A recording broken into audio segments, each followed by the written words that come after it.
Hello everyone, কেমন আছেন সবাই? আমরা এই যে ছোটো ভাই বাস্তারা নিয়ে যেতেছি, ট্যুরে যেতেছি। ট্যুর হচ্ছে আমরা আজকে দুদিনের জন্য বের হয়েছি গাড়ি নিয়ে। এই যে আমাদের নিজস্ব গাড়ি, আমার এক বড় ভাইয়ের। আর ড্রাইভিং আমি নিজেই করি। আর আমার আরেকজন আছে ড্রাইভার, এই যে ও ড্রাইভ করতে পারে। আবার যে রফিক, কাটা রফিক, আমাদের গ্রামাঞ্চলে সবাই চিনে। আমার বাতি যে ও ড্রাইভ করতে পারে। এই যে আরাফাত সানি, ও ড্রাইভ করতে পারে। ওইটা কোনো বিষয় না, মোটামুটি সবাই ড্রাইভার। তো আমি একটু বেশি চালাই আর কি। এখন আমরা যেতেছি, এখন রওনা দিব প্রায় ইটনামিটা বন, ওই দিক দিয়ে ঘুরে তারপরে আমরা সিলেট যাব। সিলেটে তারপরে আমরা আবার নান্দাল ফিরে আসবো আর কি। তো আপনি মনে করতে পারেন যে আমরা ছোটো মানুষ, সবাই এত লং ড্রাইভ কীভাবে করবো বা এত টাকা কোন থেকে কোস্টিং খরচ হয়েছে। তো মোটামুটি যা দেখতেছেন সবাই কিন্তু লুঙ্গি পরা, এই যে দেখেন আমরা কিন্তু এই যে সবাই লুঙ্গি, এই যে সবাই লুঙ্গি। আজকে আমরা টোরের উদ্দেশ্য হচ্ছে যে আমরা মানে লুঙ্গিটা পরে বের হয়েছি, কারণ গরমের দিন অনেক প্রচণ্ড গরম। তো আগে একটু কথা বলে নিই, তারপরে আপনাকে বোঝাবো আমরা কোন কোন স্পটে যাবো। সব স্পটের ভিডিও আমাদের কাছে আছে, ওইটা আমরা সব পরবর্তীতে দিয়ে দিব। এখন আমাদের যে একটু আলোচনা আছে, আলোচনা সবাই একটু দয়া করে শুনবেন, ঠিক আছে? এই যে আমি প্রথমে বাতি যেতে শুরু করি, যে লুঙ্গিটা কেন পড়ছো আজকে, তোমার কাছে কিরকম লাগতেছে বা লুঙ্গিটা কিসের জন্য পড়ছো? লুঙ্গি মূলত পড়ছি গরম বাতাস আবহাওয়ার জন্য আমি লুঙ্গিটা পড়ছি। আচ্ছা, এই যে আরেকজন আছে, যে আমাদের ভাই, আমার চাচাতো ভাই কাটা রফিক, ওরফে রফিক সবাই বলে চিনে। আমরা ও কিন্তু লুঙ্গি পরা। ভাই লুঙ্গিটা আজকে কেন লাগে পরে আইছো? পড়ছি অনেক গরম, তো তাই মার্কেট করবো, গিয়া পরে কেনাকাটা করবো, বাইরে গিয়া মানে এক জায়গায় যাইতেছি। আচ্ছা, আরেকজন আছে যে আরাফাত সানি, ও কিন্তু দেখেন যে সবাই কিন্তু লুঙ্গি পরা, ও লুঙ্গি পরে আসছে শুধু করে শখের বসে। সানি লুঙ্গি কেন লাগে পড়ছো ভাই?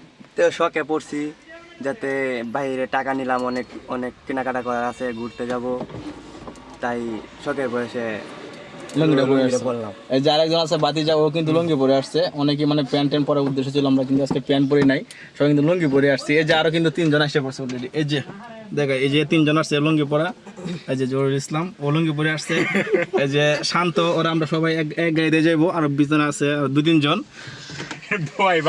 এই যে আরেকজন আসছে ঢুকে পড়ছে। এই যে আরেকজন আছে, এই যে শান্ত, এই যে শান্ত এসে পড়ছে। আমরা সবাই বের হইতেছি, সবাই আমাদের যেমন দোয়া করবেন। আর আমাদের মোটামুটি বাজেট মিনিমাম প্রায় 70-80 হাজার টাকার মতো বাজেট আছে। সানি কত টাকা নিছো সাথে কইরা? 20,000। 20,000 নিছো। রফিক কত নিছো? 30,000। ইমন 15। তুমি কত নিছো? 25। এটা আসলে অবাক হওয়ার কিছু নাই, মানে মনে করতে পারেন যে ছোটো মানুষ এত টাকা কেমনে। আমরা প্রায় 2 বছর ধরে একটা প্ল্যান, আমরা অনেক ট্যুরে একটা বের হবো। ওটার জন্য প্রায় 2 বছর এটা জমানো টাকা, এটা সবার মিলেই ধরতে পারেন। এটা আমাদের একটা ফান্ড ছিল, এই ফান্ডের থেকে টাকাটা দোয়া করে আজকে বের হয়েছি। সবাই আমাদের জন্য দোয়া করবেন। আর আমরা এই টাকাটা নেওয়ার উদ্দেশ্য হলো, আমরা কিন্তু ঈদের কেনাকাটা করি না। ঈদে কি কেনাকাটা করছি আমরা? ঈদে কিন্তু আমরা কেউ কেনাকাটা করি নাই। শুধু ট্যুরে বের হয়েছি, এই ট্যুরে বের হয়ে আমরা কেনাকাটা করবো, এটাই প্ল্যান ছিল। বিভিন্ন জায়গায় ঘুরতে যাবো, বিভিন্ন স্পটে যাব, আপনার রেস্টুরেন্টে যাবো। এই সব মিলাই যে 10,000-12,000 করে যে কস্টিংটা আমার সবের ভিতরে, গাড়ি ভাড়ার ভিতরে সহ। তো এটা এত আপনারা মাথামাতি কিছু করবেন না যে ছোটো মানুষ এত টাকা লাগে নিছে, যে রফিক 30,000 টাকা লাগে নিছে। এটা ভাই আমরা ঘোরাফেরার স্বার্থে নিছি আর কি। সবাই আমাদের জন্য দোয়া করবেন। আর আমরা কোন কোন জায়গায় যাবো সকল ধরনের ভিডিও দেবো, আপডেট ভিডিও। পাশে থাকবেন, সবাই সুস্থ থাকবেন। আল্লাহ হাফেজ। সবাই একটা টাটা দিয়ে দেও।